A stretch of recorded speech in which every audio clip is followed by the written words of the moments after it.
രണ്ടിലൂടെ കോട്ടപ്പറമ്പൻ പ്രീത കൊച്ചുമോൻ അതേ Israel boat club കോമൻകരിയുടെ നേതൃത്വത്തിൽ കടന്നു വരികയാണ്. ഇതാ കോട്ടപ്പറമ്പൻ ഈ കൈലത്തോട് പിടിച്ചടക്കുകയാണ്, വെടിവിട്ട് വരികയാണ്. വള്ളപ്പാടുകളുടെ വ്യത്യാസത്തിൽ ഒരു പൂത്തിരി കത്തുന്നത് പോലെ വെള്ളത്തുള്ളികൾ കുത്തിയെറിഞ്ഞുകൊണ്ട് കോട്ടപ്പറമ്പൻ ഇസ്രായേൽ ബോട്ട് ക്ലബ്ബ് അവര് കോമൻകരി പ്രീത കൊച്ചുമോന്റെ നേതൃത്വത്തിൽ കടന്നു വരുമ്പോൾ അതേ കടന്നു പോകുമ്പോൾ ആശാപുളിക്കട 14-ാം നമ്പർ വള്ളം ഫാദർ റോയി മാത്യു പൊങ്ങനാമ്പലത്തിന്റെ നേതൃത്വത്തിൽ saint Joseph boat club Kayalpuram അവരും ഫിനിഷിംഗിലൂടെ കടന്നു പോകുകയാണ്.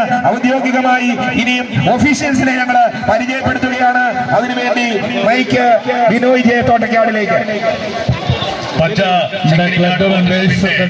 മൂന്നാമത് Amar Jawan ever rolling trophy ജലോത്സവം ഈ മാസം 22-ാം തീയതി പച്ച ചെങ്ങണിക്കാട് പള്ളിക്ക് പടിഞ്ഞാറ് വശം അമർ ജവാൻ വാട്ടർ സ്റ്റേഡിയത്തിൽ നടക്കുകയാണ്.